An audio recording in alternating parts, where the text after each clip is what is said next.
The crystal ball portion of the show, we're going to rub the sphere. We're going to look at what's going to happen next Monday when the men's awards may be handed out. This is if Jon Crispin were in charge right now. His starting five, I have a couple of issues with the five that you pick. Of course you do. Shocker. I'll let you get started. Well, first and foremost, I start with Mr. Intangible, but also probably the best back-to-the-basket post player I've seen in years, and I really don't even know who else I would be talking about.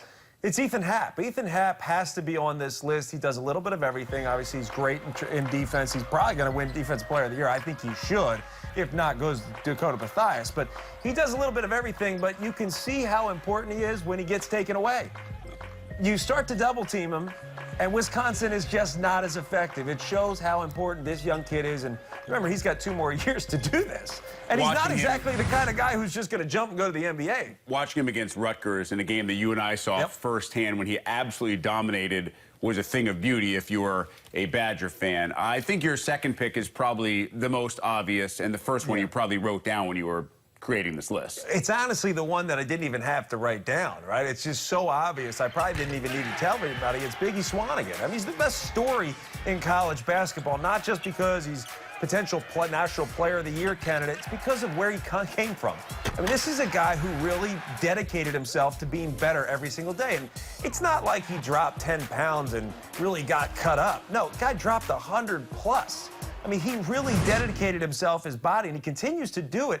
And you see the difference from last year to this year, not just taking care of the basketball, but his energy's up, his activity's up. Why? Because he's really dedicated himself in terms of his fitness and his general health, and that's what's made him so good. I do wonder if this week took him out of the lead for National Player of the Year. Had a double-double in 17 of 18 games coming into this week. Did not have one and produced 1 in 1 week over the past 7 days. Melo Trimble next on the list. Got to have a guy in crunch time who you can go to. Yeah, crunch time you can go to, but also I think you learned a lot about his leadership this year where he's got a young core. He's got 3 freshmen in the starting lineup, and when things got tough down the stretch, look how many tough, close games this team's won.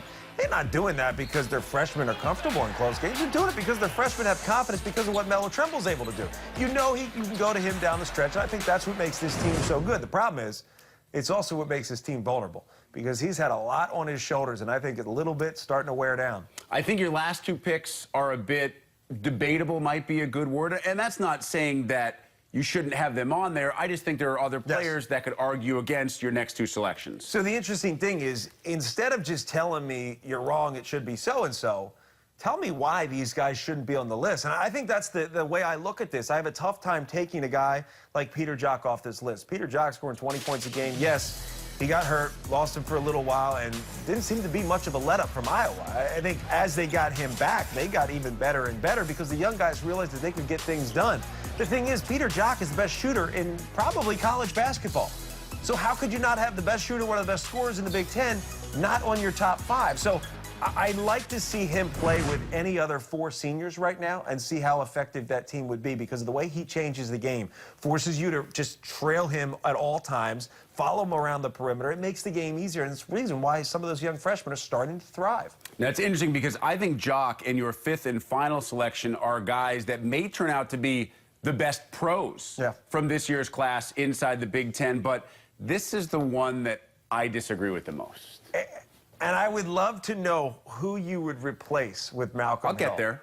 Because Malcolm Hill is a guy, to me, who has done every single thing that his coach could and will and may possibly ever ask of him. He scores the basketball. He's one of the toughest guys. He's played 5 positions in his time there at Illinois, and he's persevered through a really tough season where the expectations, even for me, my expectations for this team were top 25 in an NCAA tournament for sure. If anything, maybe more.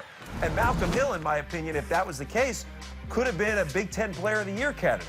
So he's really persevered. He's still continued to put up great numbers, and he's got his team right back in the conversation right now. Now that may change my take on it. If they were to win 2 games this week, a game or 2 in the Big Ten tournament, Hill has a huge outcome. Then I can say, all right, I'm just a big believer in have you not just contributed on the stat sheet, but helped your team reach heights where maybe they would not have reached. And I know you can make that argument of all of these guys.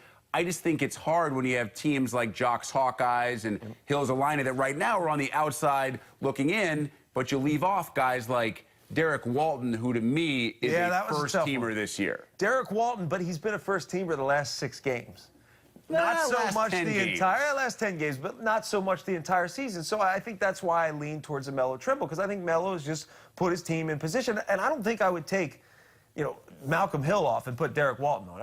I'm looking at building my makes sports five, right? debate so great, right? I think that's what's hard. And if there's anybody we're leaving out, I think it's Bryant McIntosh. Bryant McIntosh may be the best competitor in the league right now.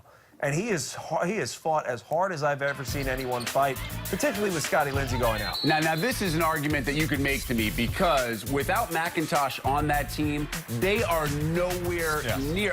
Chris Collins wants to sit him for more minutes per game, but he simply can't. So Chris Collins said, I got to find a way to sit him. I got to find a way to spell him. This was before the Wisconsin. Can't do it. He played 40 minutes. Can't do it. You needed him for every single minute. So I think, if anything, I'm leaving Bryant McIntosh off, and I don't want to take anything away from Derek Walton. Derek Walton's been fantastic. Seriously, he's playing more like a player of the year, if anything else. And both those teams and both those players have monstrous weeks upcoming. Should they lead their teams to a couple of victories this week, punch a ticket to the NCAA tournament, then maybe you and I would agree. Probably not, though, because it doesn't make for very good television.